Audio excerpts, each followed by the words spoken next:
प्रिय छात्रों, आज का मेरा ये तीसरा वीडियो है, जो कि पहला चैप्टर है कक्षा 10वीं के रसायन शास्त्र के रासायनिक अभिक्रिया एवं समीकरण से लिए हैं। तो आज का प्रश्न है मेरा कि द्रव्यमान संरक्षण का नियम को लिखें। ऐसा ही एग्जाम में भी आते हैं प्रश्न, ठीक है। इसका हमने आंसर लिखा है कि किसी भी रासायनिक अभिक्रिया में द्रव्यमान का ना तो निर्माण होता है, ना ही विनाश, अर्थात द्रव्यमान संरक्षित रहता है। इसे ही द्रव्यमान संरक्षण का नियम कहते हैं, ठीक है। ये इस प्रश्न का उत्तर। फिर दूसरा प्रश्न है मेरा, उत्प्रेरक किसे कहते हैं। तो हमने लिखा इसमें कि वह पदार्थ जो रासायनिक अभिक्रिया में भाग नहीं लेता है, परंतु अभिक्रिया के वेग की दर को परिवर्तित कर देता है, उसे उत्प्रेरक कहते हैं। बोला गया है कि वह पदार्थ रासायनिक अभिक्रिया में भाग नहीं लेगा, लेकिन अभिक्रिया के वेग यानी गति को, वेग बोले तो गति को बदल देता है, यानी परिवर्तित कर देता है, यानी बदल देता है, ठीक है। उसे ही हम क्या बोलेंगे, उत्प्रेरक बोलेंगे। यह तीर के निशान के ऊपर लिखा जाता है। यहाँ पे देखिए, जैसे कि अभिकारक एक साइड में अभिकारक रहता है, और जब अभिक्रिया हो जाए तो क्रियाफल या फिर बोला जाए तो उत्पाद बोलते हैं जिसको, ठीक है। इसी को ऊपर में लिखल रहेगा उत्प्रेरक।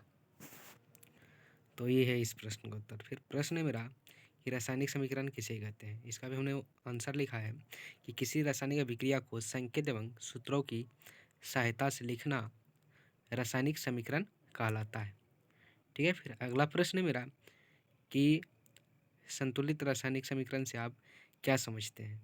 तो हमने इसका आंसर लिखा है कि संतुलित रासायनिक समीकरण वह है जिसमें समीकरण के दोनों ओर प्रत्येक तत्व के परमाणुओं की संख्या समान होती है।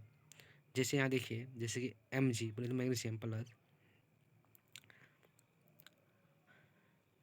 जैसे कि HCl हाइड्रोक्लोरिक अम्ल है ना। तो जब इसका अभिक्रिया करवाएं तो बना है इधर MgCl2 प्लस H2। ये जो 2 है इधर 2HCl, यानी इसको संतुलित किया गया है। मैग्नीशियम देखिए एक है इधर, इधर भी मैग्नीशियम एक है, क्लोरीन 2 है अभिक्रिया की तरफ, तो इधर भी 2 है, और हाइड्रोजन 2 है तो 2 है, तो इसलिए ही क्या है, संतुलित है, ठीक है। एक उदाहरण यहाँ भी है नीचे, H2 प्लस O2 तो बनाया है 2H2O। फिर अगला प्रश्न है मेरा, संतुलित या कंकाली रासायनिक समीकरण से आप क्या समझते हैं। या फिर यहाँ पर बोला गया असंतुलित, असंतुलित, संतुलित नहीं असंतुलित, उसका और एक नाम है कंकाली रासायनिक समीकरण, ठीक है। असंतुलित रासायनिक समीकरण का ही नाम है कंकाली रासायनिक समीकरण से आप क्या समझते हैं। तो आइए, इसका हमने आंसर लिखा है कि असंतुलित रासायनिक समीकरण वह है जिसमें समीकरण के दोनों ओर तत्वों के परमाणुओं की संख्या समान नहीं होती है।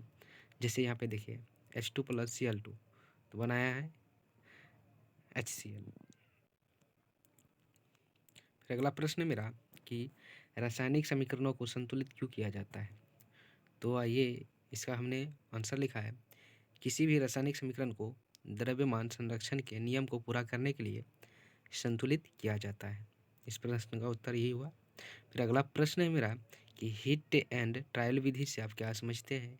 इसका हमने आंसर लिखा है कि रासायनिक समीकरणों को संतुलित करने की विधि को हिट एंड ट्रायल विधि कहते हैं। इस विधि के द्वारा असंतुलित समीकरण को संतुलित समीकरण में बदलते हैं। यही है इस प्रश्न का उत्तर। आई होप ये सारे प्रश्न आपको समझ में आए।